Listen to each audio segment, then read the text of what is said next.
Hello and welcome back to the Spotlight Games Podcast, episode number 99. The last time we're going to be in those double digis. And today we have part 4 of the top 100. We're going to be covering games 40 to 21. All roads have led here, but there's a little bit more road left next week when we cover games 20 to 1. But today we got our sweet dumpster boy to talk about some video games. Cayman, how are you? Patrick, I'm doing great, man. I've got Yeah? some news to share with you. Oh, no. November's PlayStation Plus games just were announced now. Let's do some news real quick. This is news, breaking news, guys. Mafia 2 Definitive Edition. Didn't make the top 100. Honestly, I'm down with this. Aliens Fireteam Elite. Patrick and I played this together. We did. A ton of fun. It's a ton of fun. I would recommend playing it if people play. And then one that I didn't play, but I was excited about, then I wasn't excited about, Dragon Ball Breakers. How about that? Honestly, I like that list. It's a nice list. I'm doing good though, Patrick. Yeah. Good. It seems like that list maybe lifted your spirits, even if it's just by 2%. Just a little slightly. And that's all I need. I'm hoping that this other voice that's joining us today is going to lift your spirits. That other 98%. He's been on the podcast before. He's just such a sweet, handsome man. His name is Jacob Askren. Jacob, welcome back to the show. How are you? Thank you so much. I'm doing super well and happy to be here. Yeah, hell yeah. ASMR the human being. I love it. Hey, it's no secret that I really love this show. I listen to it just about every week. I think it's very high quality. Lots of great analysis. Well, hey, you're bringing that quality with us today. Well, thank you. We got Cognitive Clips in the chat. How you doing, buddy? We've covered so many video games so far over the course of the last 3 weeks. 4 if you count when we took a break. But from this point on, guys, it's just fucking hit after hit. And I'm excited to jump into it. We got McLean with the 2014, Liz in the chat. Salutes for Liz in the chat. Brother. I think, look, we're only 2 minutes in. We're but a newborn episode 99, but I feel like it's time to just jump in. How do we feel about that? You're the leader of the pack, dog. Oh, stop it. You know what I got to do, though? Because pre-show, I left and came back because my camera was being naughty. I got to bring back in those slides, brother. All right, we're ready. You know what I think would be great? Also, if you could let the dogs out while you're at it. The Baja Men are actually just outside this door. I've been waiting. How many members are in the Baja Men? Does anyone know? I'm going to guess... At minimum 2. I'm going to guess 4. But I also wouldn't be surprised if it's like 60 men. I'm going to go out on a limb. I really feel like some reason deep down inside, like 9. I'm thinking it's like 9 people. The Baja Men. Whoa. Okay. How many is it? So let's do a quick, I'm going to change the presentation.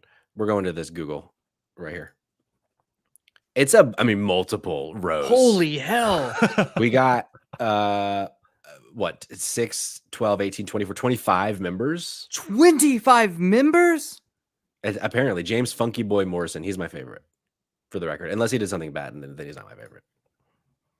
But we're journalists here. They are indeed letting dogs out, because most likely where their careers went, they now all work for Rover.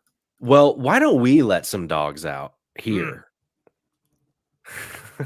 Liz, never in my life would I have guessed that many. Truly, when I said 60, I was like, I feel like there's either going to be a few or there's going to be a lot. Would you consider this to be undercover journalism? Oh, yeah. Because we're under the cover of friendship right now.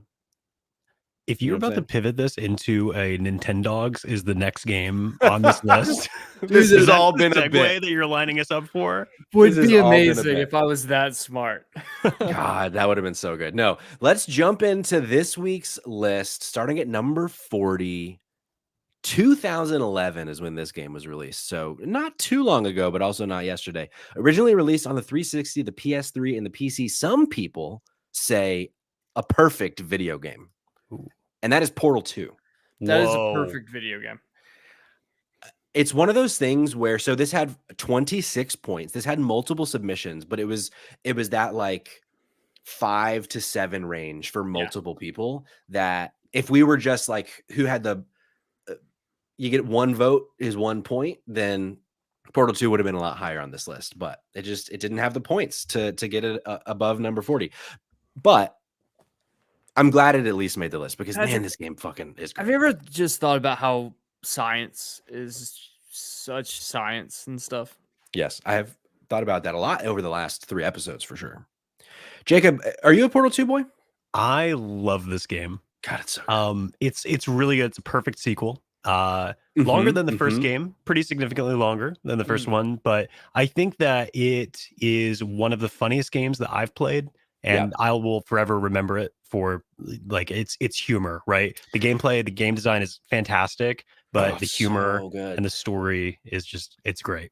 It's also the rare game for me where I can close my eyes and just perfectly envision the first night I played this game back in 2011. Like it was such a loved the first one, and it had been a while since Portal 1 had come out.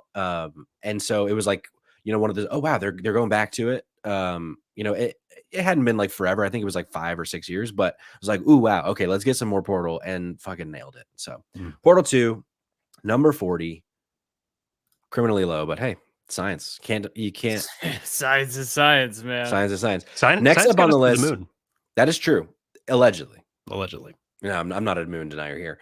Next up, released a year prior in 2010, also on the 360, the PS3, and the PC.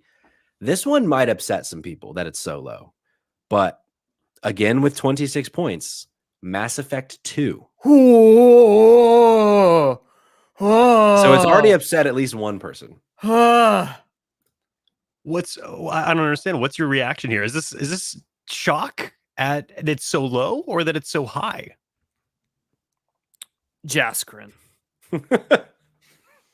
I'm actually at this point, I feel like I'm Evan Brando now. This is the sequel. This is the sequel to Mass Effect 1. I am genuinely disappointed in our audience for the first time in this entire series of episodes. I am genuinely disappointed in them. A lot of people do, like last game we were talking about Portal 2, Jacob, you said Portal 2, like the perfect sequel. A lot of people feel like Mass Effect 2 is about as near of a perfect sequel as you can get. I'm curious if either of you agree with that. Yes, I would say that this is, for me at least, this is another perfect game. I might even go out on a limb and say, as much as I love Portal 2, and I love Portal 2, I would probably even rank this higher, not just because of science, but also because of science. But yeah, no, I don't know. I think I find more enjoyment in Mass Effect 2, mainly just because it pulls on the strings that are more my enjoyment side. Sure. Whereas like I can tell you that Portal 2, because I don't like puzzle games, had me hooked from the start. And I love Portal 2 because of it. It's one of the rare puzzle games I enjoy. Mass Effect 2, though, for me is like there's just something about it. Also the fact that Jack is the greatest character in a video game. Outside of Gray and Bulletstorm. Always have to make at least one reference. So what was it? Who said that we did? Someone needed to do a drinking game every time. That's Liz in the chat right now. Liz, you're gonna be drunk as hell this episode. Mass Effect 2 is a perfect game. It is I think when I think of like Western RPG, outside of now maybe thinking about Baldur's Gate 3. Which I don't even know if Baldur's Gate 3 would be considered. I guess it could be considered Western RPG. Yeah, for sure.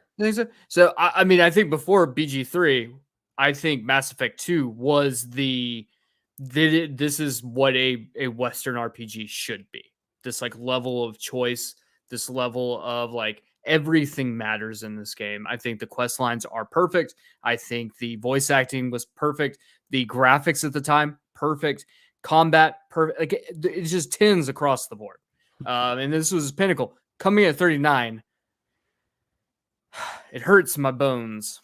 Jacob, where is your head at here? Well, I kind of feel electric right now because I don't know if last time I was on the show, I think I had just completed Mass Effect 1. And when I say completed the game, I sucked the marrow out of that game. I read every entry. I did just about everything that I thought was in the game. I tried to do as much of it as I could. And I went to start Mass Effect 2, hot off the heels of 1, and I found that something is not allowing my save game, my Shepherd, to come over. So I've got that kind of stopped me in my tracks, and I was like, I'll return to it. But I mean, with a review like that. Well, I will say, Jacob, at least when it was first released, I don't know if are you playing on PC? I'm playing on the Steam Deck. Steam Deck. I don't know. I would assume, are you doing the Legendary Edition or are you playing like the OG version? Yeah, okay. Legendary, yeah. I wonder if the Legendary Edition, because I don't remember if it lets you jump into 2 and do. So when it first came out, there was like a comic essentially that you could make all of the key choices of 1 within like a 5-minute span of 2, because famously Mass Effect 1 didn't come out on a PlayStation. It only was an Xbox and PC game. So they were like, well, we don't want to alienate, because it is an incredibly narratively driven game. We don't want to kind of take that experience away from PlayStation players. So I wonder if a way to, if you can't fix the save, I wonder if a way to, if they have that feature still. But Cognitive Clips in the chat makes a great point. He says, the best thing about Mass Effect 2 is that when you boil it down, 80% of it is just go recruit this person, but it's still a certified goat. It's the writing, I think is the simple way to put that. Is like it, even though it does have some 2010 isms in terms of its mission design, its writing is on such a different level compared to games at the time. And I 100% in Mass Effect 2 when the Legendary Edition came out, but because it still stands up. And on top of that, it has some of, if not the best extra content from a narrative perspective. With there was a DLC back in the day that I think is just weaved in now with the Legendary Edition, the Lair of the Shadow Broker, who's a huge character within Mass Effect 2 that's kind of very much in the shadows of Mass Effect 2. And then this extra story piece like kind of like breaks that open. And man, what a game. And it was also that, the final mission, no spoilers, don't be afraid, Jacob. Really puts that feeling of, to go back to what you were saying, came in, your choices the entire game leading up to this made, like, they were important in such a big way that Mass Effect 2, it was in my top like 5 or 6, I think, in my own personal list, because this game fucking rips. And I'm just, again, glad that it's on the list. I do think it should be higher, but science, I can't deny it. Science. I simply can't deny it. Next game on the list is actually a game we've already talked about. And you might be asking yourself, why is it on the list again? Because its remake has already been on the list. At number 38, released in 97 on the original PlayStation with 27 points, Final Fantasy VII. Yes. Okay. A game I have not played. I have not played the OG Final Fantasy VII, which I think I've talked about on this show before, but I did play the remake. But Cayman, I know you were a big Final Fantasy VII boy. Jacob, were you a Final Fantasy VII boy? This is my entry into the series. Cool. Because I know you're a big Final Fantasy 14 boy. Yes. Yeah. This is the second one I played. This is 10 was my entry. 7 I actually, so they released it as like I don't know if you guys remember this back in the day. PlayStation, when PlayStation Store, it was almost like PlayStation had their like arcade like Xbox did. PlayStation had their own variation of it before it like took off to like what it is now. And I distinctly remember I got Final Fantasy VII through that. And so my first time playing it was kind of like I think the port was like an emulator version of it. This game's, we have started with 3 absolute fucking banger games. Yeah. In another reality, these 3 could have been in the top 10 easily. 100%. Easily, for sure. 100%. Great game. I think once all the remakes come out, I want to go back and play the original. But I like the pomp and circumstance of the remakes and the production value, that I'd like to kind of experience the story as new that way before going back, which, I might regret, but who's to say? Next up on the list at number 37, released 5 years later in the year 2002 on the GameCube. A game that is scientifically proven to be better than every game we've talked about, especially Super Mario Galaxy 2, Super Mario Sunshine. Wow. Whoa. This had either 1 or 2 top 3 picks, which is why it's Dude. as high as it is. You Now, guys are fucking unhinged. This audience is fucking unhinged. let me say, completely unhinged, but I do think Super Mario Sunshine gets a lot of hate when it doesn't deserve it, because at the end of the day, it's still a 3D Mario game. So it's still better than most 3D platformers by a mile, because it's a Mario game. Because they're just there's something different in the Wheaties in Nintendo, and the way that they build 3D Mario games, there's never been a bad one. I remember really loving this game as a kid. It wasn't until I grew up and started playing other ones and then replaying Sunshine that I was like, you know what? Maybe people are kind of right about this. I just didn't have that perspective as a kid, because it was like, I have a new Mario game. I got a jetpack of fucking water. I'm in Delfino Isle. We got the locals fucking hula dancing all over the place. I loved this game. Jacob, did you play Sunshine? I did. And, this game walked so that Power Wash Simulator could run. I mean, we're seeing the roots of that series. And I don't know, like, I played a lot of 64 and I never had a GameCube, but I got to play this game at like friends' houses. And it's kind of, I think it's just a beautiful game. It's beautiful. I agree. And, Flood, a top 10 character. Who is Flood, you might ask? You haven't played it? It's the fucking jetpack. Yeah. Oh, he talks. It was Cappy before he squirted so Cappy could. I'm trying to figure out another way to say something that's very overtly sexual, that about an inanimate object. Hey, I get it. Know. I get it. Liz in the chat, soundtrack bops, gameplay bops, jetpack bops. Yeah, like, it's a great game. All right. And then, Evil Mario scared me as a child. There is one of my favorite Mario missions is when the like evil Metal Mario is chasing you through Delfino Isle, fucking just spray painting everywhere. That might be where my anxiety came from. Great game. Next up on the list at number 36, released in the year 2018. A fairly recent game, originally released on the PC and the Switch, with 27 points, Hades. Wow. This is an interesting one for me, because I think it's a really good game and I think it deserves to be on the list. I'm interested to hear what you guys think, though, because Cayman, I know you played it. Jacob, did you play Hades? I did, yeah. Cayman, what do you feel? How are you feeling about a number 36 Hades? So I think Hades is a really interesting game, and I like Hades. I just don't think, for me personally, I bought into the same level of hype as I think everyone else did. That is not to say that I think that this is a bad game or even a good game. I think that this game is stellar. This, like, just from playing it, it's one of those games where it's like, I can tell you just by spending the time I spent with it that, like, this game is special. Yeah. Oh, for sure. But, absolutely a special game. Yeah. I don't think that it hit on the same levels for me that it probably did with other people. And that's totally fine. I think that's what's amazing about video games, right? Is that, like, I can be super excited about RoboCop coming out tomorrow. And I could be like the only person in the world right now who's actually excited about that game. Yeah. Whereas, categorically, Hades is probably going to be a much, much, much better game. It's just how it works. But I think it's nice. I think where it is on the list, I think this would probably where it would end up on a lot of people's top 100 lists. Yeah. And I think that's awesome. I think it's great. What about you, Jacob? So for me, I've been very familiar with the roguelike genre, but if I'm being honest, I don't like that they have been games that just kind of go on indefinitely, where the goal is to be able to play it as long as possible. Or at least that's been my feeling on it. So I never really touched it as genre. Okay. Hades is really probably my first roguelike. Interesting. Okay.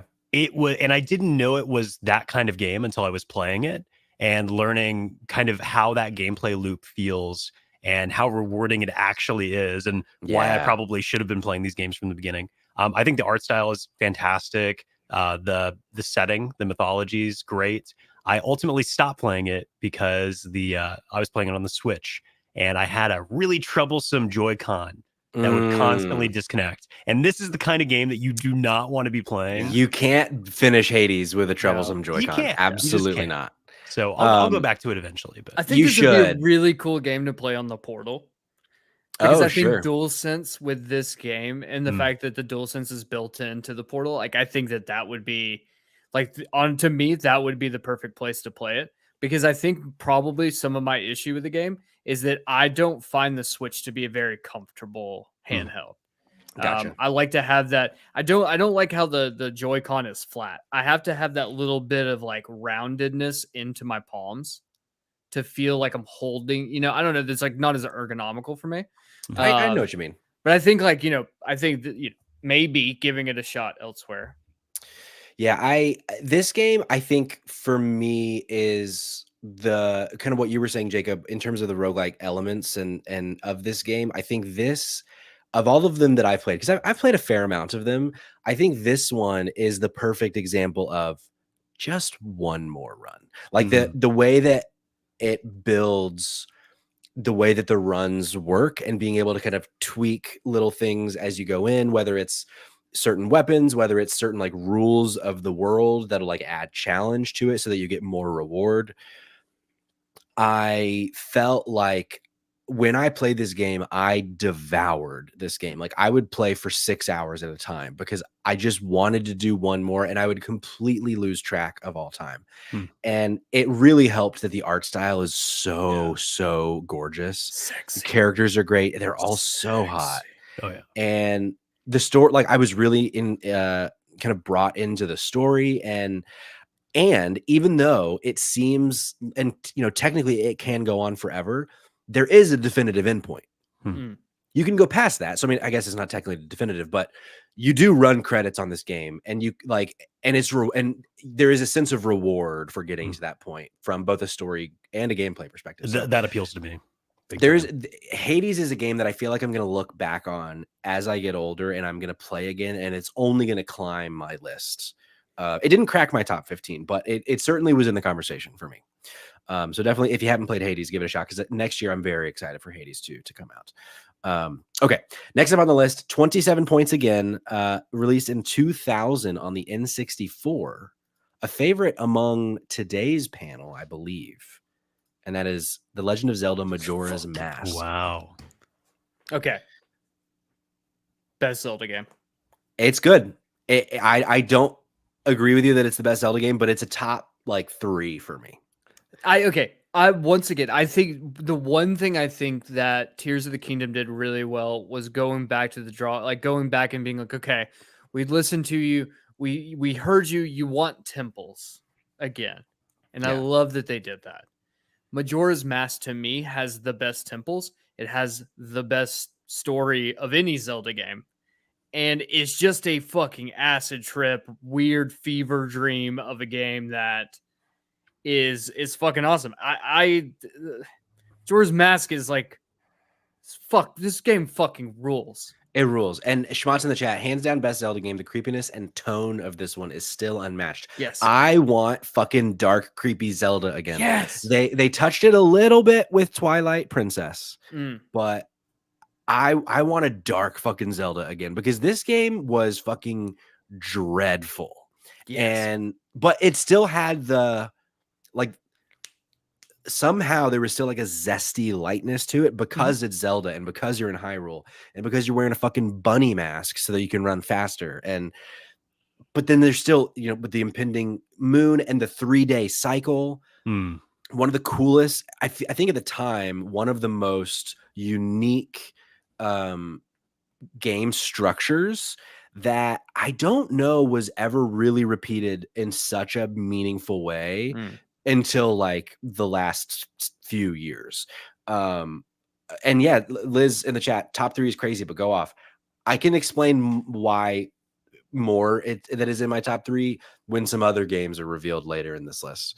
And I might upset some people, but this game fucking rules. And Jacob, have you played Majora's Mask? I have. Yeah, I played it as a kid. And I feel like if Super Mario Sunshine was the foundation of your anxiety, then this game was definitely the foundation of mine. Yeah, this one more so, for sure. I remember, and I think as a kid, I mean, I'm not sure if it was just me, but I felt like too stupid to play this game. I felt like I didn't know what the game wanted me to do. It just wasn't smart enough. And there's a big part of me that worries that I'm still not, maybe.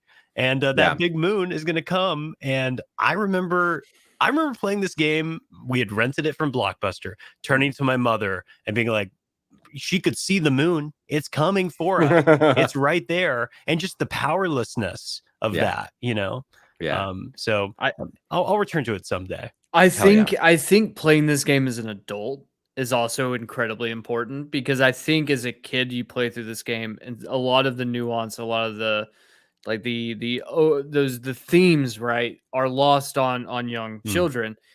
Playing as an adult, you get to experience like the full breadth of like the fact that this game is about depression, it's about grief, it's about loss, and like you start to really, as an adult, you can understand that.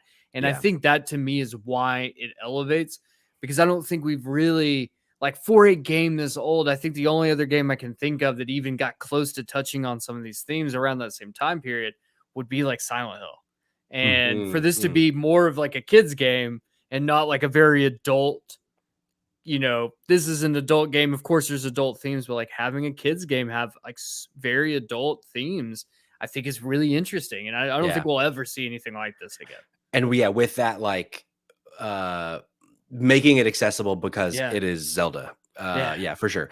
And Liz says in the chat, I felt like a fucking dumbass playing this. I did too. And I'll be honest, I'll be the first to admit, even playing it on the 3DS version, I'm still using a walkthrough. I'm still using a walkthrough for that kind of a Zelda game. Ain't no shame.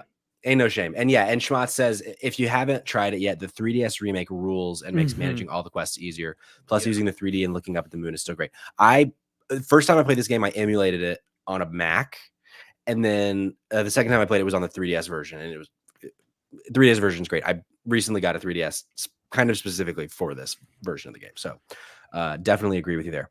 Okay. Next up on the list, 28 points, released in 2018 on the PS4.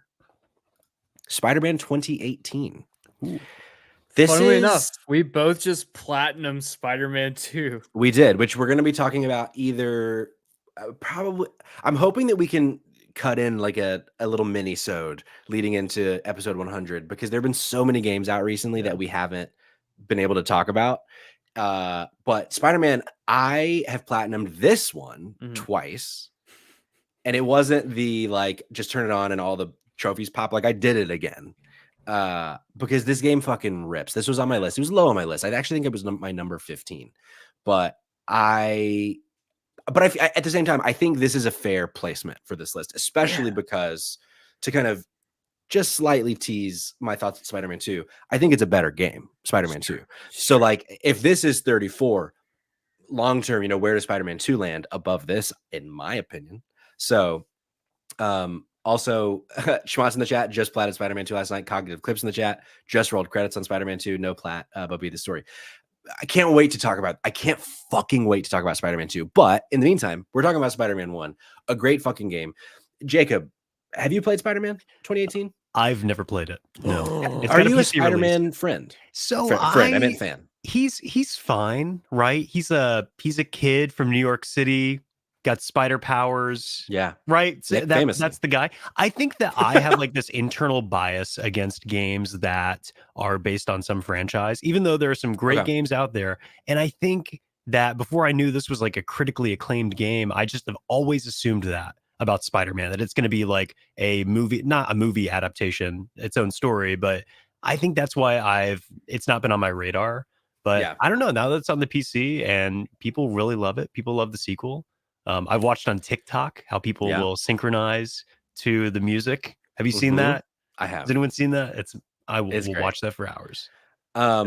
Liz in the chat, hot take. Trev says Spider-Man 2 better than Baldur's Gate 3. I don't disagree. I don't fucking disagree. That's a hot take. That's a hot take. That's with a huge caveat that I still haven't finished Baldur's Gate 3. So Baldur's Gate 3 is real fucking good. Having someone or having platinum Spider-Man 2, it's easier for me to say that, but I haven't gone back to Baldur's Gate 3 yet. So I think we'll save that for end of the year. Yeah, I think Spider-Man, I think why I love Spider-Man being on this list, especially where it is on this list, is because I think up until Spider-Man 2, like, this was I think the closest we've ever gotten to like what a superhero game should be. Sure. And don't get me wrong, Spider-Man 2, I don't want to talk about that because we're not talking about that, but like I think that this will set the stage to be like, hey guys, yes, Batman Arkham Knight and Arkham City and Arkham Asylum were great games, and you could feel like Batman. But this is if you want to feel like a superhero, if you want to be a superhero, this is where you can do it. I think it also tells one of the best stories for Peter Parker. It's just one of those like really magical things. And I think when we all played it when it first came out, also I have to say, because I've platinumed it as well, it has like almost a perfect, I think it's slightly off, not as good as Spider-Man 2's platinum, but I think it has like almost one of them very fucking close to a perfect platinum. Yeah. Where like you feel like you are playing it for its full, everything is there. And I love games that design for it to be like everything that you are doing has led to this moment for you to be like, I have the final trophy. For and sure. I think Spider-Man, and I was watching a video earlier or yesterday, and it was like how the first Spider-Man was like so many people's first platinum and like got so many people to become trophy hunters because of the way that the game is designed and like how it really tries to do everything. Yeah. And I love that, man. Oh, I love that idea behind a video game of like really embracing that do everything mentality. And I want more of those types of games in my life. Me too. And there's the chat's popping off right now. A lot of takes happening about OG Spider-Man, current Spider-Man, his face. A lot of conversations about his face. I love the new Spider-Man face. But I also, I think, Cayman, you said something that I think is kind of the nut of this for me, which is the story in this game, I think is so well done. I only just finished 2, but I kind of, from a story perspective, I think I kind of prefer 1 to 2. Okay. It's for other reasons that I prefer 2 to 1, but that's going to be a different conversation. But yeah, I think ultimately what is most impressive to me about this game is that they fucking did it. Yeah. And like because we've had good Spider-Man games before, but for them to knock it out of the park like they did, I think is, for me, like kind of what I walk away with from Spider-Man is that they fucking did it. And they did it so well that like 2 years later or a year later, we got a spinoff in Miles Morales that was, some say, even better than Spider-Man 1. And then we just got 2. And so yeah, fucking Insomniac, they're full of fucking miracles over there. Next up on the list, 28 points, released in 2010. A PC, actually, I think it's a PC exclusive. Jacob, I'm hoping you can help me out here. StarCraft 2. Ooh, interesting. Okay. I feel like the original StarCraft was on something like an N64 or something. They did have an N64 release. It was primarily PC, but it did get an N64. 2, I assume, is just PC. Yeah. Yep. Pretty sure. Are you a StarCraft boy? I am. I played it as a kid. I played StarCraft, Brood War, a lot of custom maps, a lot of maps that aren't really playing the game. But I think so. StarCraft 2, I did play a little bit of the campaign, but I never really got into it. I was kind of past RTS games at that point. But I think the thing that you have to remember about StarCraft is that it kind of, from my perspective, launched the esports craze from a very early. I mean, sure, there were probably other games out there. Counter-Strike has always been popular in the scene, but StarCraft to me is like the game that I was told about when talking about esports and like in Korea and stuff. So it's a great game. I think StarCraft 2 didn't have, from my perspective, like the cultural capital that StarCraft 1 did. Okay. Maybe that was just because of when I was playing StarCraft 1, but I think when I think back on, I think StarCraft 1 is more beloved. StarCraft 2 also is technically three standalone games, right? So it kind of broke from the StarCraft 1 model, and it was you have 3 factions in StarCraft: the Terran, the Protoss, and the Zerg. And each game got a standalone expansion that I think you were probably supposed to own all of them, but you could technically pay for them, which I think was unique, right? That's a kind of business model that we haven't really seen. So are you telling me that the Toy Story character Zerg is from StarCraft? Is this a crossover situation? It might be. It might. Well, Wow. do you know about the Zerg? No, I don't know anything about StarCraft Zerg other than are a it's a PC game. biological race of aliens. They kind of are, they're like sort of flood-like in how they Okay. spread and they infect what's around them. Okay. But yeah, I actually have a little bit of an anecdote. So I was very involved in Boy Scouts growing Okay. up. And my patrol leader, you have these little, you're split into a troop, right? That's the Boy Scout unit. Sure. You have different troops, and then within troops, you've got patrols. And my patrol leader was very into StarCraft. In fact, he was the one that kind of got me into it, talking about like we would be hiking and he would talk about StarCraft. And he was so into it, in fact, that he ended up becoming a professional commentator in Wow. Korea for this game. And to this day is kind of a minor Korean celebrity, American Korean celebrity. How about that? Because he loved StarCraft and wanted to commentate it. So Good for him. yeah, don't let your dreams be dreams. Here's the thing. I was gonna make a joke about if this was you could play this on Excel. But now that you've told that story, I'm not going to make that joke anymore. Sure. It's and I just feel bad even being here because I turned my light off. I was about to do a hostage impersonation like TurboTax had kidnapped me and Yep. Well, it's still played. Like, so I, at DreamHack last year, Love it. watched this played in a tournament setting, and I realized that I had no idea what was going on when the team I thought was about to win lost. Oh, wow. And everyone cheered, and I was rooting for the wrong team. So I feel like this game is completely esoteric. I have no idea what the win conditions are. Sure.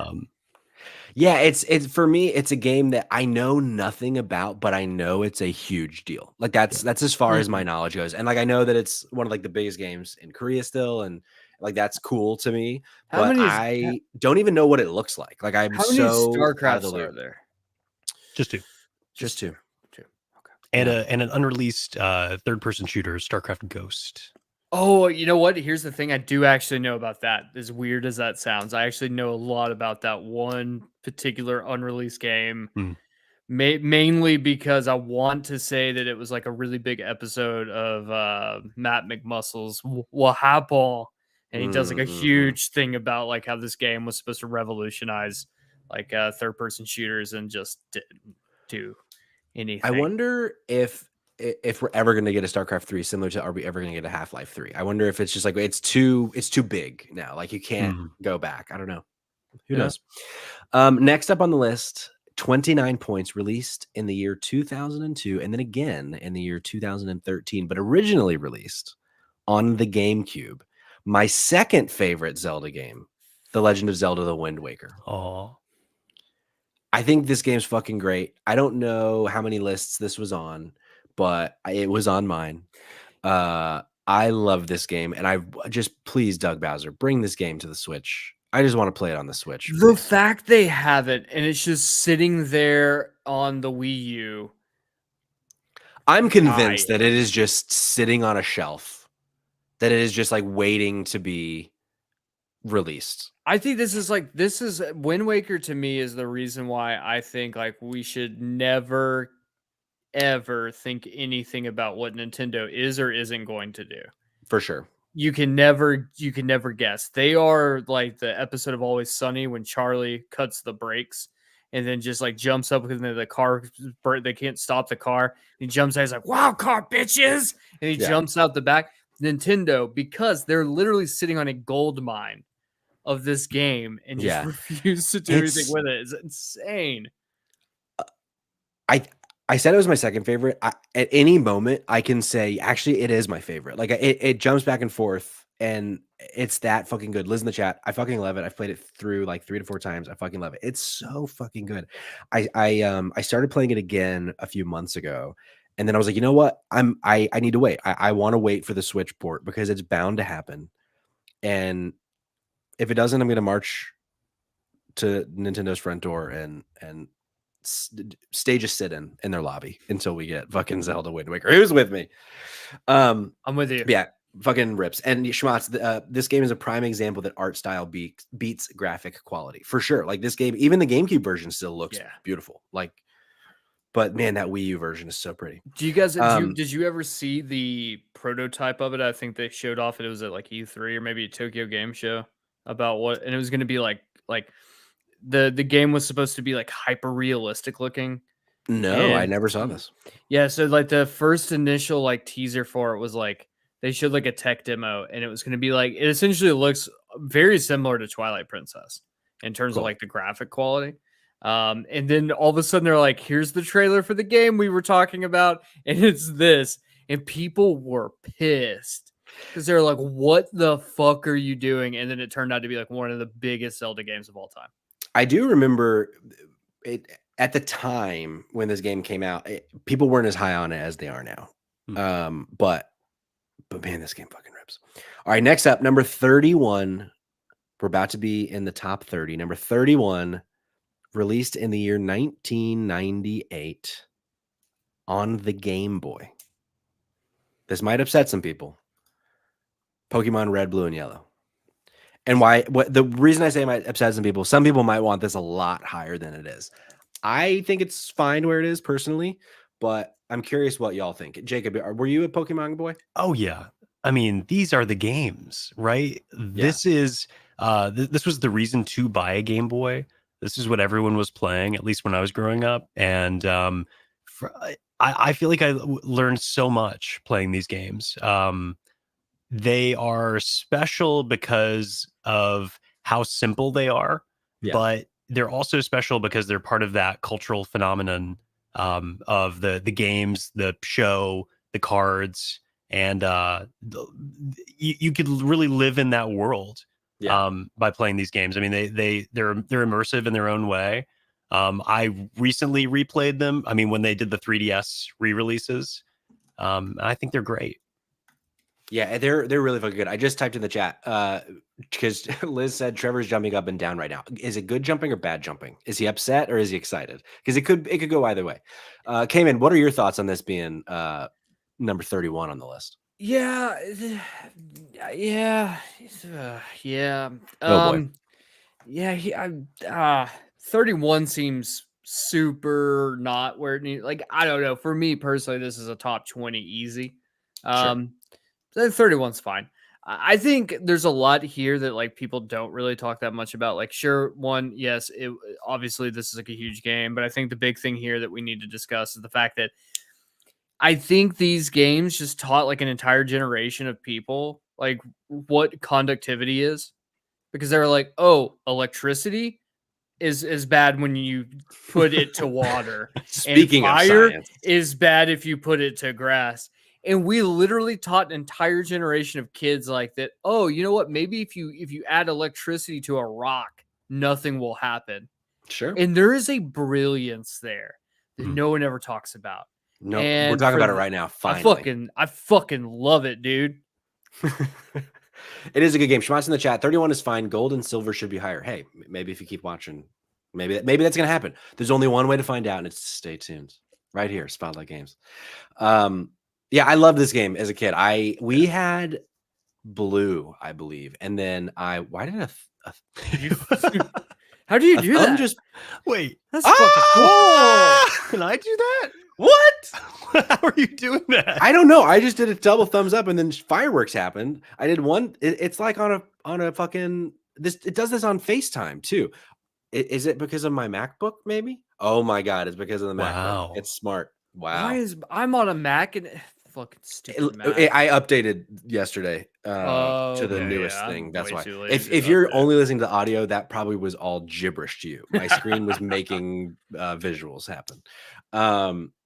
I played a lot of this, but I agree with Trevor saying that he's very much a yellow is superior believer. I agree. I like the kind of mix putting the two together and kind of getting to start with fucking Pikachu. Let's go fucking what a great. You know what pissed me off so much about this though is that when I was a kid, I really wanted to evolve Pikachu to a Raichu, and you could not. And I'm like, fuck you, Pikachu. Yeah, he doesn't want it. Pikachu.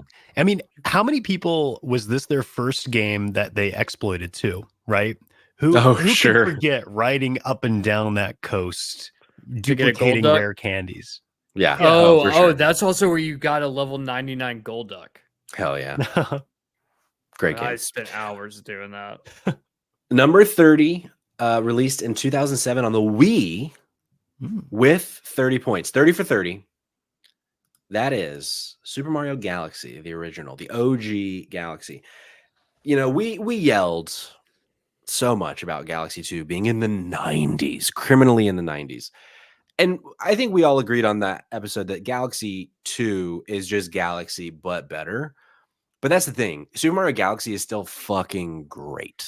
This is my preferential is for Galaxy, not Galaxy. Okay, so you prefer 1 to 2. Yes, Okay. I like 1. I think, and don't get me wrong, like I will fully stand beside the fact that like The Last of Us Part 2 is just fundamentally better than The Last of Us Part 1 from a gameplay perspective.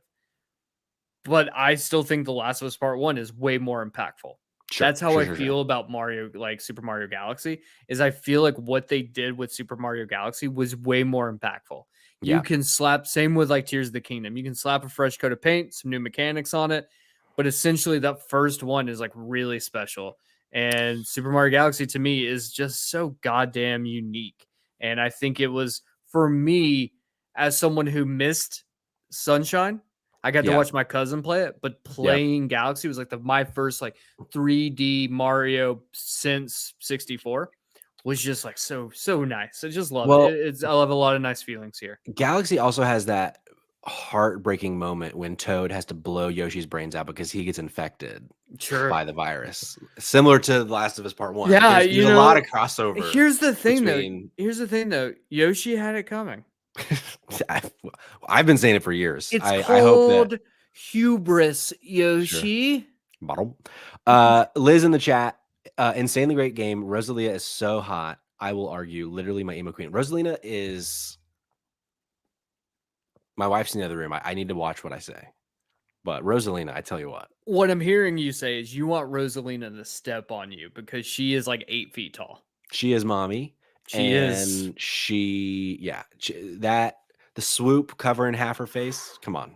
You got me with a little bit of that emo thrown in there. Formative. Giant lady, a giantress. Yeah, you throw me into Mario Kart 8 Deluxe. Get Rosalina on one of those big fucking motorbikes because I love the fact that I think it was her first appearance, I want to say, was on Mario Kart Wii, right? Am I crazy? After Galaxy, but yes, I think she was on. Either way, it was the Wii version. The Mario Kart she debuts on is like the first time they introduced the mechanic where they were like, "This is a large character. Oh yeah, this is a small character," and they were like, "Rosalina is a large character," and I was like, "Damn." Yeah, she is. Jacob, did you play Mario Galaxy? I didn't, and I mean, Mario in space. It's kind of unrealistic, but sure. I'll reserve. You've always been about realism. Yeah, I think there was a time with game because I didn't own a GameCube, I didn't own a Wii, and certainly didn't own the educational model of the Wii. So I think games like this, I felt like I had grown beyond, and it was.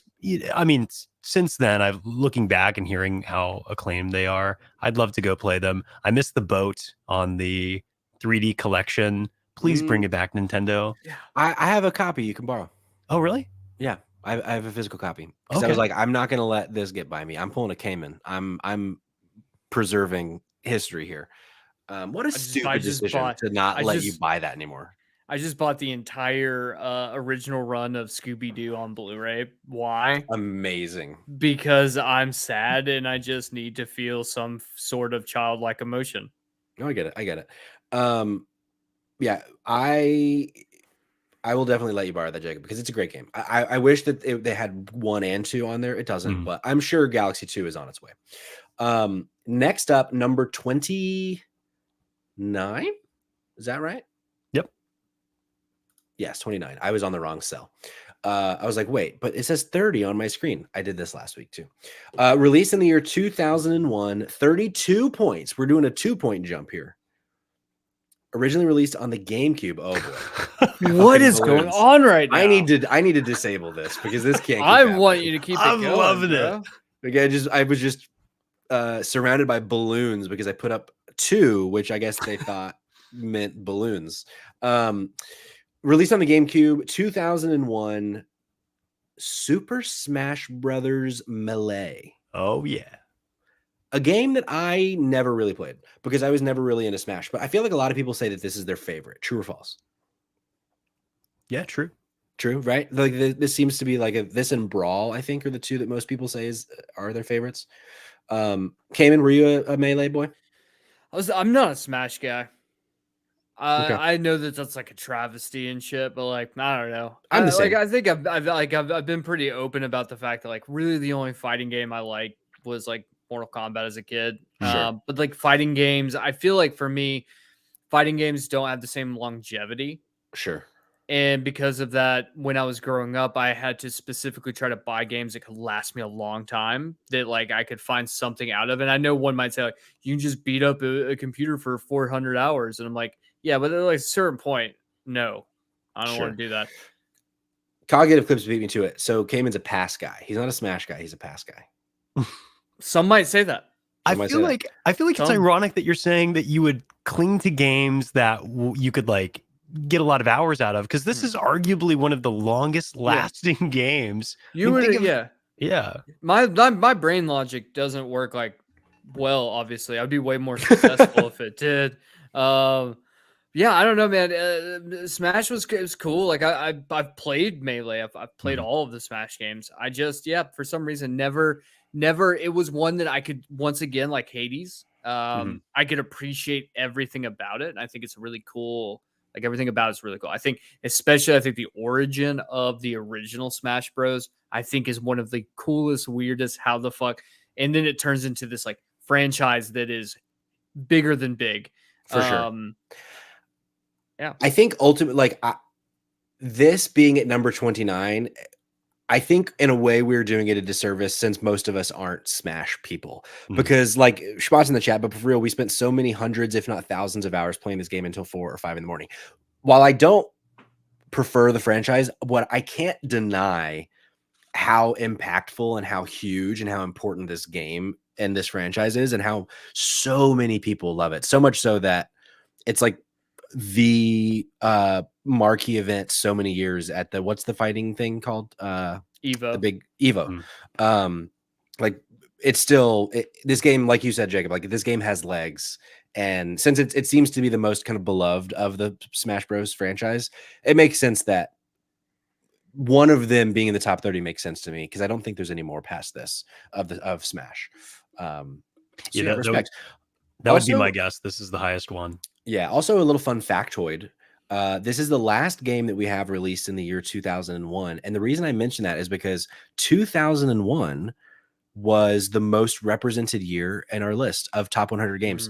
It had the most like singular submissions that made the top 100 was the year 2001. So a lot of people say, is this year the best year in gaming? Is 2007 the best year in gaming? According to this list, 2001, the best year in gaming. Do you think, I mean, there's other big things that happened in the year 2001, Patrick. Shrek? Mm-hmm. Hillary. Oh God, there it goes. I can't anymore. Hillary Duff's album, Final Destination, and famously 9/11. Whoa. Next up on the list, 28, number 28. I'm sorry. Liz in the chat. 2001 had the most 9/11s as well. Checks out. You got me. So fucking true. You're not wrong. Okay, number 28. 32 points, released in the year 2004 on the PlayStation 2. Greg, if you're still with us in the chat, you're going to be so deeply upset. Metal Gear Solid 3 Snake Eater at number 28. I like this game a lot. It's not my favorite of the Metal Gears, but this is kind of going back to Smash, even though I'm a lot higher on Metal Gear than I am on Smash. It's one of those games where like I recognize why so many people fucking love it. I just prefer other Metal Gear games myself. Jacob, are you a Metal Gear guy? No, never played one. Like good. Yeah. Yeah, Ken, how about you? So like, here's the thing: Metal Gear is a really cool game. They're so goddamn confusing, And there's Sure. no one out there that could try to explain that to me and tell me that they're not lying. Are the Metal Gear Solid games about just being a cool dude? Was that Snake? Metal Gear. Continue, Jacob. Like, so what is this game? Because I feel like I see some clip, and obviously this one's getting remade, right? But I see clips from it, and I think it's a stealth game. Other times, I think it's been pitched as like a movie that you watch and you press a button every 40. So, Metal Gear is yes and yes. Yes and yes. Metal Gear is Hideo Kojima's love letter to Hollywood by way of an espionage stealth action franchise. He is obsessed with these like big budget, complex stories on film. And this is like his kind of version of like what like a James Bond kind of thing could be, but it's like, you know, in much more of like a soldier aspect than, you know, like a super spy. But it's just like so fucking unhinged from top to bottom.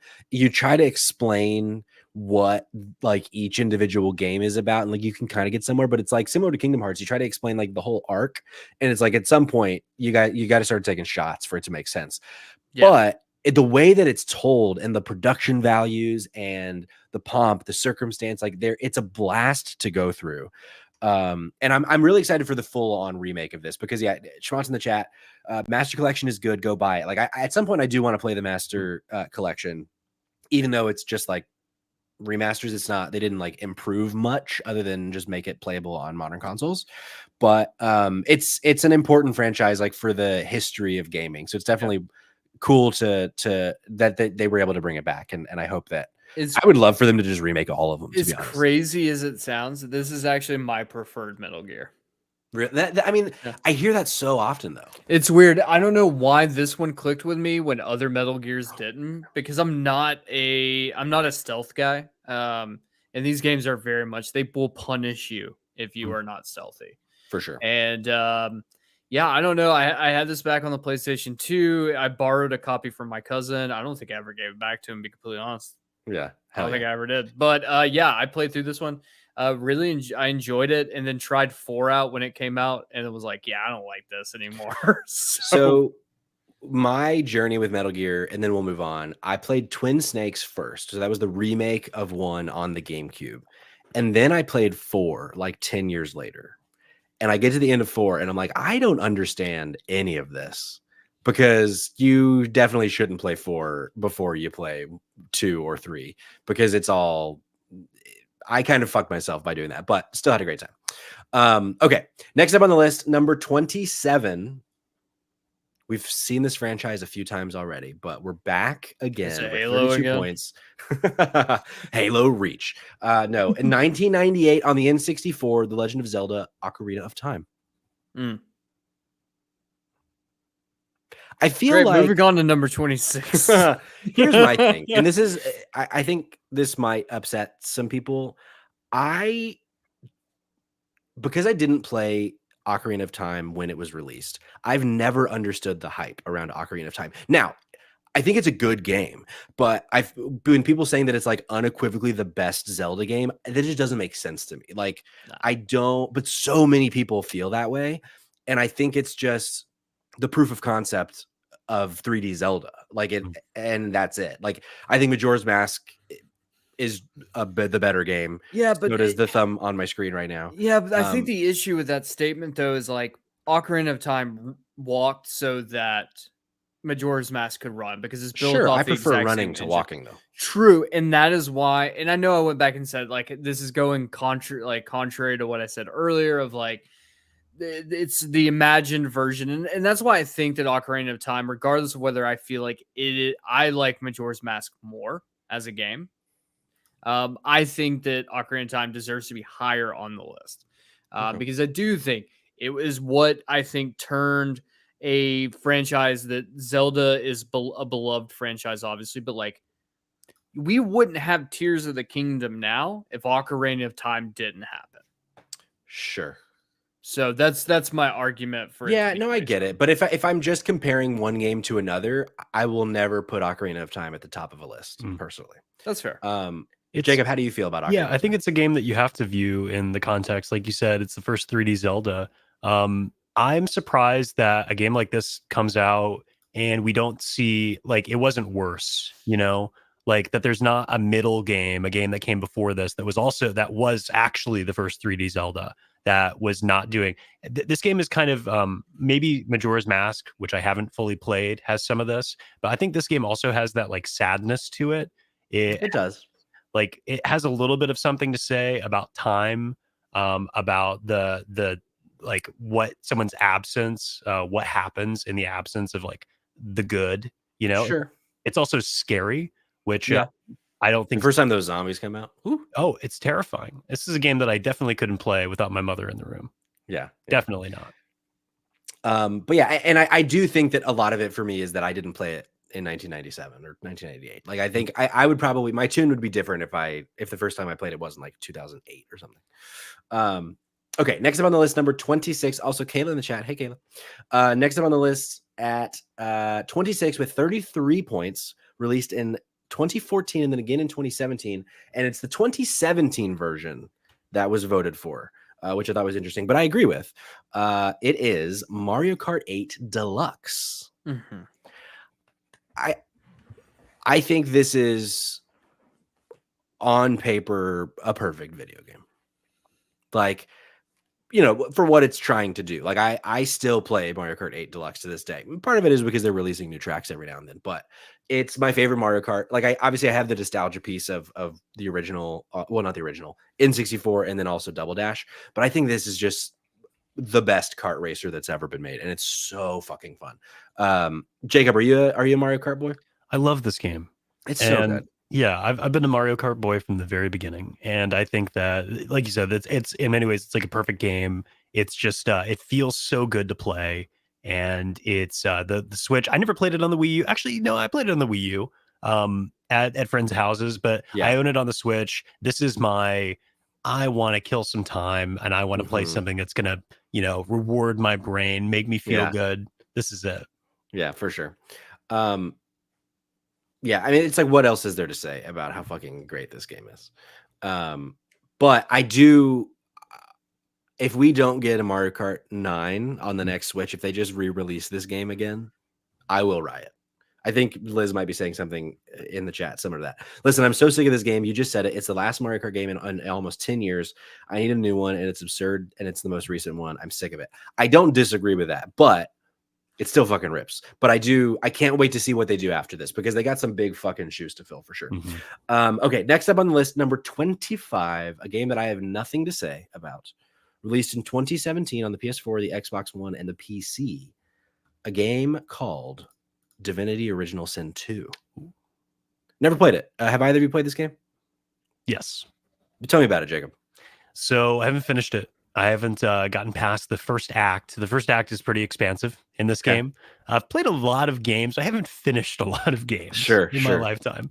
And this is, if you played Baldur's Gate, you're definitely playing a better version of what this is. Okay. But this for a while was the best kind of D&D like experience that you could play with other people, and have a fun, rewarding turn-based game that has some element of choice, that's got some of those RPG elements. It's really cool. That the combat's awesome. I've heard the story is good. It's obviously it's a sequel to the first one, and then in turn, Divinity Original Sin is a sequel to an earlier series. That's just I'm pretty sure that's just called Divinity. And but it's I mean, if you're wanting to see where Baldur's Gate came out, all that institutional knowledge that resulted in Baldur's Gate, play this game. I mean, that's where it started. Cool. Hell yeah.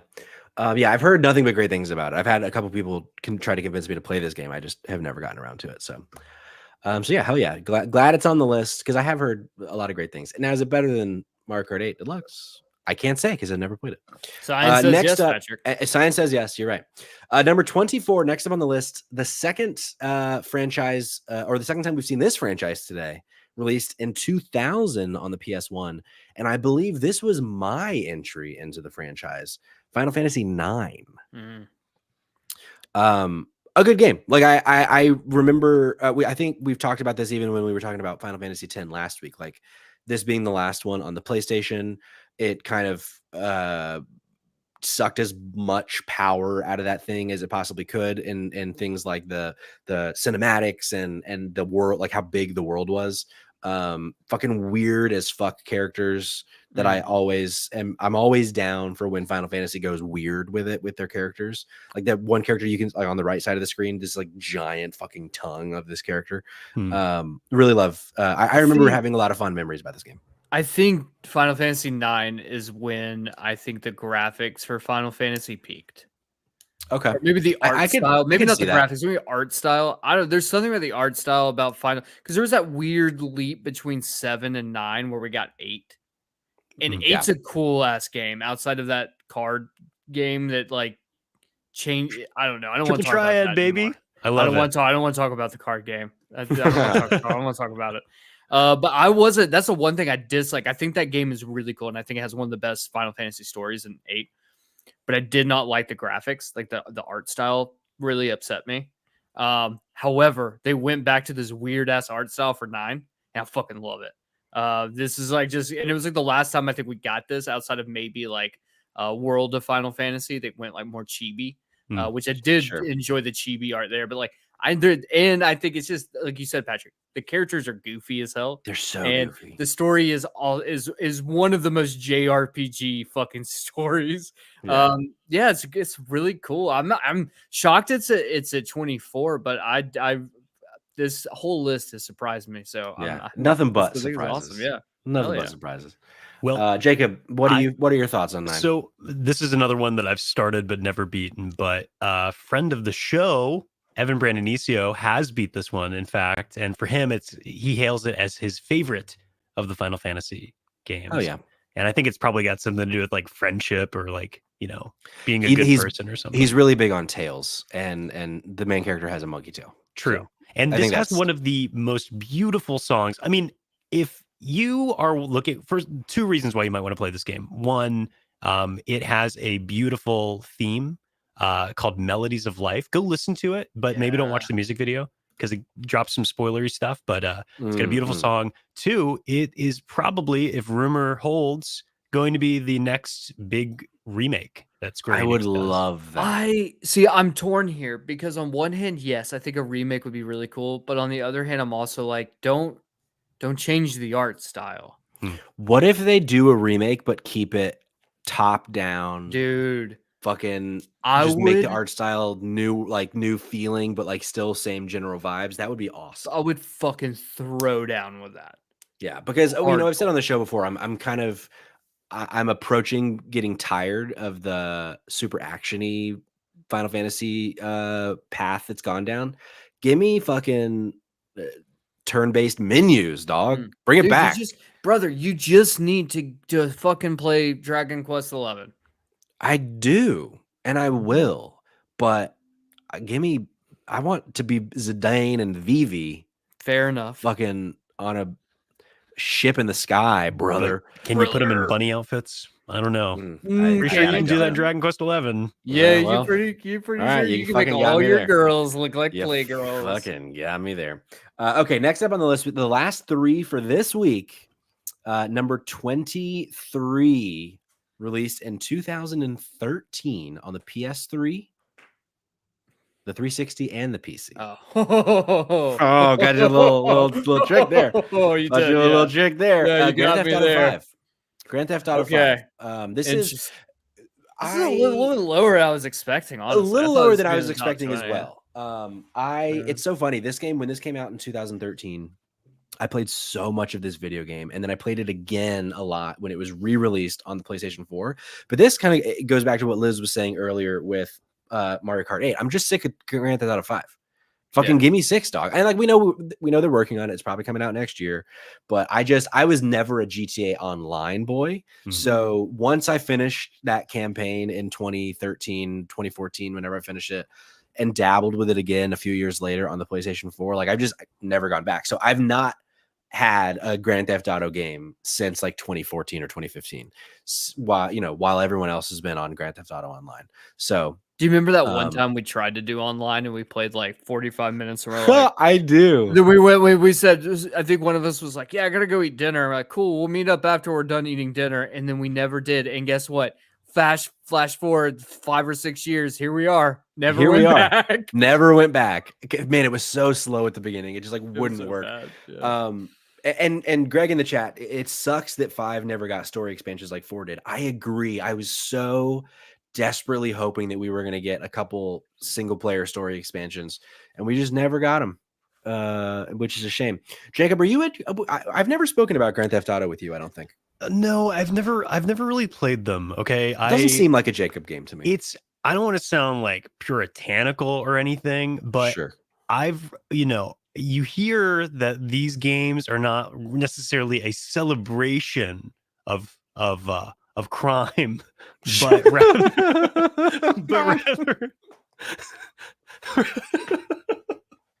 I mean, but I don't know. I'm not sure, because they definitely seem like they might be that. There's certainly not a celebration of it. Not to sound puritanical. So what you're saying is Jacob, that you don't like the concept. No. Remove it. I'm saying that, like, but I've heard that these are kind of like a parody, right? Yes, absolutely. But they're not quite over the top in the way that like a Saints Row is to me from the outside, because I've never played these games. I don't know. Yeah, for sure. And there's definitely, there's parts of, like, when you just think about the Grand Theft Auto franchise as a whole, like, obviously there's a lot of problematic shit with Grand Theft Auto, and so I'm so interested to see what 6 looks like. I hope it's the most problematic of them. Well, I think there's like 2 paths forward. It's either quadruple down on it, or how can they keep the flavor of Grand Theft Auto without like running over prostitutes and stealing their money. Like, you know what I mean? Like, here's I don't know. The conundrum, right? Is that if you try to do that, if you try to go the first route, right? Or not the first route, the second route, where it's like, let's try to make it a little easier for everybody, then you end up with the Saints Row reboot. Sure. And so it is like, I mean, if you're going off of it, be like, no, man, fucking double down. Yeah. Somehow be worse. Here, I think the thing is, you could be worse and no one's going to bat an eye anymore. Sure. They've bought themselves the luxury to be whatever they want to be now. So true. Reality out parodied GTA these past few years. Hold on. Was the icon the fucking dude from the senator from Metal Gear Solid Revengeance? You tell me. I don't know. Greg, help us out here. I don't recognize it. I wouldn't be surprised though, because he's a big Metal Gear boy. I'll tell you what. I'm gonna play this game because I own it. Thank you, Epic Games. I'm gonna play this game, and if I give my life to the crime lords of our world, then that's on you. If we see Jacob on 11 Alive, his face just front and center, it's like, man took a shit in the middle of a Walmart. Yeah, then we'll know that it's Grand Theft Auto 5. He's got a fucking like pentagram tattooed on his forehead now. We're like, well, I guess Joe Lieberman was right after all. Yeah. Okay. Second to last for this week, number 22, released in 2008 on the 360, the PS3, and the PC. A game that I probably put somewhere between 100 and 200 hours in. That's Fallout 3.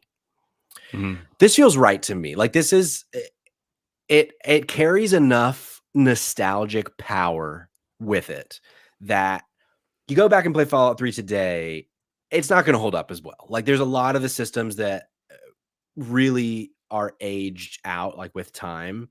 And I'm sure there's like some pacing issues. It probably is ugly as shit, because in 2008 you could really only have 2 colors, it seemed. I mean, in old world games, it was brown and green. In 2008 it was ugly as shit then. Sure. But I fucking played so much of this game, and then to go to Washington DC a few years later and like recognize so much of it, and I don't just mean the monuments. I mean like specific like sections of the city. Like it was such a cool one-to-one recreation of Washington D.C. I'm sure they took liberties, but I feel like one of the first kind of big, what would playing a game in like a post-apocalyptic setting feel like? You know what I mean? Like that. Am I frozen? Is my sound still working? Yeah. You are sounding great, Bubby. Okay, as long as I'm sounding great, that's fine. Jacob, did you play much Fallout 3, if any? Yeah, this is my first Fallout. Didn't finish it, but I loved I think this is the game. It was either this one or New Vegas where you could like slow down time and you could choose what part of the This one. That's both, actually. Okay. So like Yeah. that was super cool. I agree with you, like seeing familiar locations is neat. Ultimately though, this is a game that's just like too scary for me. A lot of a lot of single player games that feature some kind of like horror elements or, you know, spooky things are difficult for me to play, and this is one of them. So Oh boy, it seems like is my camera just black now? Am I just gone? Yeah, we did this before, didn't we? When you were just I think I'm seeing what hold you on. guys I were got seeing. you, brother. I think I'm seeing what you guys were seeing pre-show when my screen was just black. But hey, we only got one more game to talk about, so we're just gonna roll with it. I'll just be the voice from beyond. As long as I can be heard, that's all that really matters. Yeah, I you know, at some point I would love to see if there was a remake of Fallout 3. Wasn't there rumors that we were gonna get a Fallout 3 remake at one point? I feel like there was, but it hasn't. Doesn't seem like it's happening. But hey, you never know. Okay, final entry for this week's list, number 21, released in 2007 on the PC and the 360. Came to other platforms later, but that was the original release with 34 points, ending us for today's episode. The original BioShock. This is another one that feels like a little lower to me than what I would have expected. I don't know that this would have cracked the top 10, although it was in a couple people's top 10, or top like 4 in the submissions. But I remember loving this game when it first came out. Came in. I feel like this was a favorite of yours too, if I'm remembering correctly. Yeah, so I'm one of those weirdos who not only loves BioShock but also loves BioShock 2. Sure. Actually, I enjoy all of the BioShocks. I think Infinite gets a lot more hate for some reason, and I get that there's some problematic shit in Infinite. They can rub people the wrong way. I think BioShock is a very interesting example of a game that okay. The games for me, the replayability of this game, I don't think is there. I think a lot of what this game hinges upon is the reveal at the end.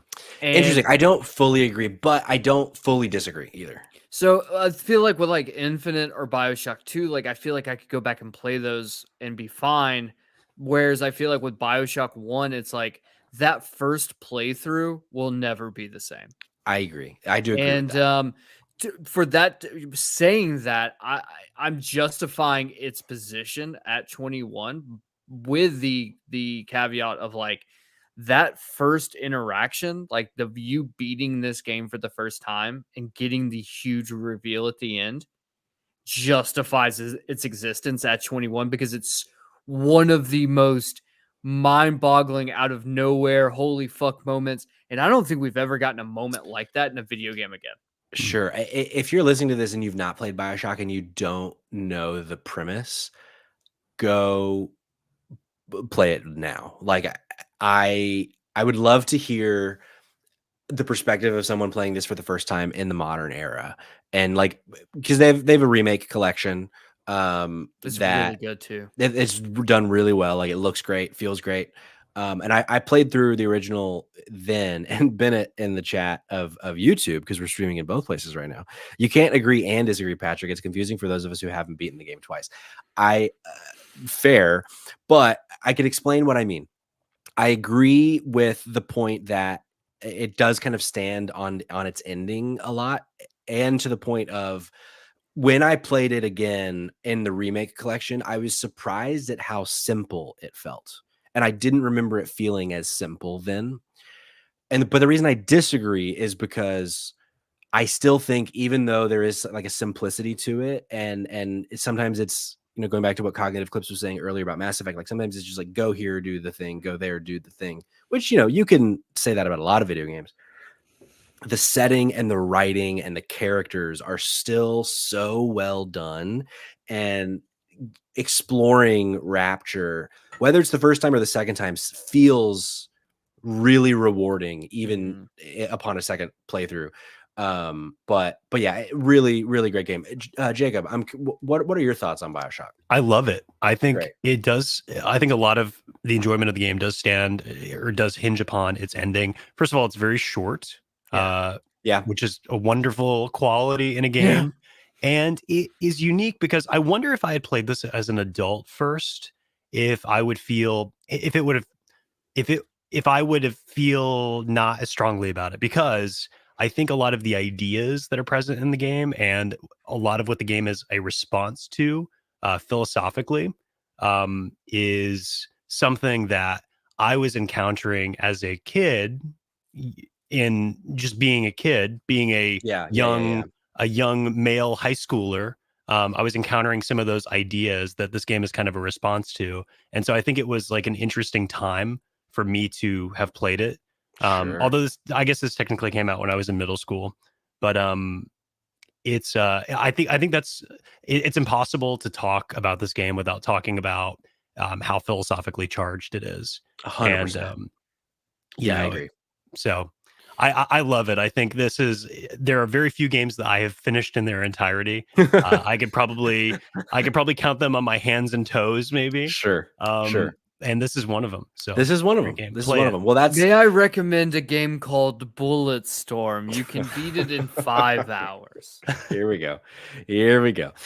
So that's our list for today. So to recap: Portal 2, Mass Effect 2, Final Fantasy 7, Super Mario Sunshine, Hades, Majora's Mask, Marvel's Spider-Man 2018, StarCraft 2, The Wind Waker, The Legend of Zelda: The Wind Waker, Pokemon Red, Blue, and Yellow, Super Mario Galaxy, Super Smash Bros. Melee, Metal Gear Solid 3, The Snake Eater, I forget which, The Legend of Zelda: The Ocarina of Time, Mario Kart 8 Deluxe, Divinity: Original Sin 2, Final Fantasy 9, Grand Theft Auto 5, Fallout 3, and BioShock at number 21. So next week, folks, we will be revealing numbers 1 through 20. I'm so excited for this. And also, it's going to be episode 100. But, gentlemen, we've been going for a little long. Do we want to talk about some snubs for this week, or do we feel like, do you guys need to get back to your life? Just hit the snubs, bro, and let's scoot our booties out of here. Okay. Yeah, look, we don't I say that as not consulting Jacob in the slightest. No, Jacob, how you good to me. Sounds okay, great. So as a recap, these are games that I picked that didn't make the top 100 that were submitted, although there is one here that wasn't submitted even a single time, that I think would fit within this range of 20 to 40 if they were to have made the list, just as a little extra conversation. So number 1 on that list, Wii Sports. Yeah, wow.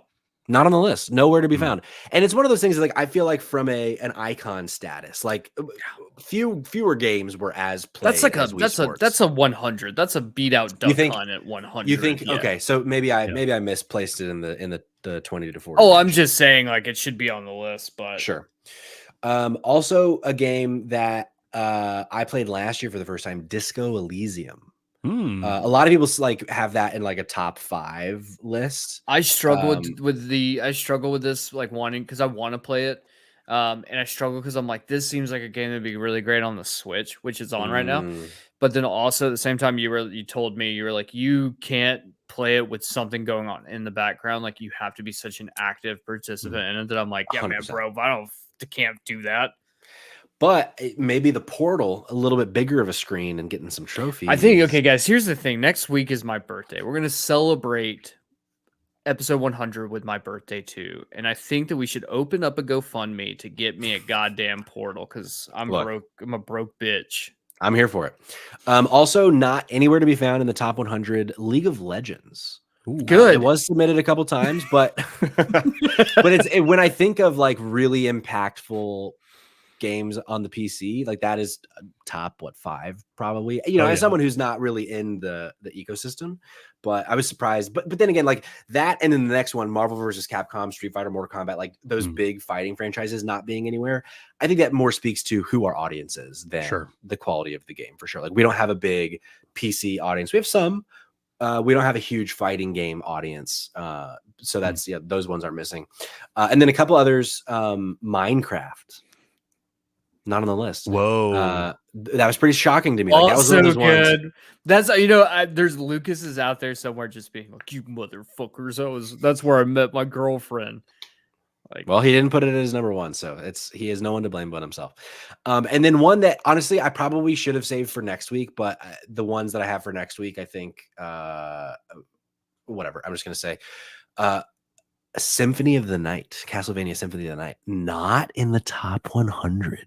Can you believe that? Are any of the Castlevania games not even submitted once? Whoa! Castlevania. I mean, we know for a fact that it definitely beat out the Lord of Shadows. But no, Jacob, to answer your question, not a single Castlevania. Not even Simon's Quest. Not even not nary one. Not even Castlevania 64. Okay, well that game sucks. That game. That game was very bad. We Greg in the chat, we messed up. Turn back. Yeah, that was John, who often is in the chat.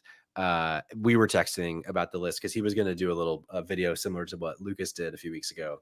About Symphony of the Night, but it fell through. But he was like, he didn't get to submit his list. He was like, if that would have probably been, I think he said that would have been his one. But that, Jacob, you had mentioned you didn't get to submit your list either. I didn't. History could have been so much different. I mean, Portal would have been a lot higher. I think if someone were to hold a gun to my head and say, "What's your favorite game of all time?" I think I would probably say Portal. Yeah, I think that a man behind you right now. The door just cracked. Oh my God, he's got a gun. Is it Santa? Jacob's been talking about how he gets scared like super easy, and you're over there like being like, dude, the door behind you just cracked open, and the look on his face in that moment. True. I ruined that man's night, Patrick. Think about it. I hope Santa is on the other side of that door, but if it's not Santa, I hope it's nobody. It's Detective Crashmore. All right, folks. Well, that is it for this week. We kept you a little longer than we normally do, but I think we put together a great show. I don't know about you guys. Jacob, thank you so much for joining. I always love when you are on this podcast with us. We get to hear your voice and we get to talk about the celebration of crime. Yeah, always love. But Jacob, do you have anything you want to plug? Are you anywhere publicly that you would like people to connect with you? I'm really not right now. However, if there's one thing that I feel like I should tell everyone about, and for those of you who have like a PlayStation 5 and it is still the month of November where you're listening, download this game called The Finals. It is excellent and it's free. It's 16 gigabytes. We love a game actually I think it's like 14. And it's probably the most fun you'll have in a multiplayer shooter. So wow, download it. Oh, this just came out a few days ago. Yeah. And it's not fully released open beta until the 5th of November, but cool. Consider this, you're going to love it. I guarantee you're going to love it. Okay. I will go play that. And I'll report back. Cayman, where can folks follow you? Our other podcast, just tell them all the things that you want to tell them. Yeah. So Save Trash Cinema, we're doing the best we can. Or I'm doing the best I can. Yes. It's probably better. Patrick and I kind of talked. We're going to shoot for a bi-weekly schedule like we did originally when we launched, just to try to keep things a little bit easier on. I think both of us, especially me, because I'm just a sad sack of shit all the time. But if you want to follow or support STC, you can find us at Save Trash Cinema on all socials. We'd love to see you there. If you don't follow us already, go give us a listen. We have a huge backlog of catalog, I guess, of episodes that you can go listen to. We just did Jesus Fish was the last one. So if you want to hear that terribleness, you can do it there. If you want to follow me, I don't really post ever on Instagram, but you can follow me at the Dumpster Boy on Twitter. And if you want to support my quest to get a PlayStation Portal, you can Venmo me at Cayman-Darty. And guess what? If 5 of you donate $20 today, you can put a PS Portal in the Dumpster Boy's hands by November 17th when it launches. So, I mean, it's possible. I mean, look, it's only 5 of you. It's you could do. Do I need to play the Sarah McLachlan song for you right now? You do. Eyes of an angel. Is that okay? I think it's the arms, but Whatever. the angel probably has eyes too. Dude, if we're talking biblically accurate angel, it's got way more eyes than arms. Sure, brother. Oh, I hear you, brother. You can follow me at Patrick Schwag. You can also follow the pod at Spot Games Pod on Twitter, and then Spotlight Games Pod everywhere else. That includes YouTube, Twitch, Instagram, Threads, even though I'm never on there. I think I maybe finally got a Blue Sky thing, but I think Blue Sky is dying anyway. So don't even worry about Blue Sky. But thank you for being here. We'd love it if you told your friends about this show. We're proud of it. We're about to hit 100 episodes. What an achievement. Can you believe it? I'll just say that the Venmo payments are pouring in, guys. They're pouring in. Already. Let's go. So yeah, thanks for being here. If you don't already, like, subscribe, share, all that jazz, so you can be part of the conversation. I didn't do housekeeping. This was probably the first time I've never done housekeeping for an episode. Oh wow, we didn't, did we? I wonder why something felt weird. I know. I was like weirdly like something feels weird at the beginning, and it's because I didn't do housekeeping. And we still did an hour and a half. Let's fucking go. Still did an hour and a half. We still got it, baby. All right, we will be back next week. As long as all things go according to plan, we should be back on Tuesday with episode 100. But just go follow us on social so that you know when we go live, so you can be part of the conversation. I still got to say it. We will see you next week. Thank you. Bye-bye.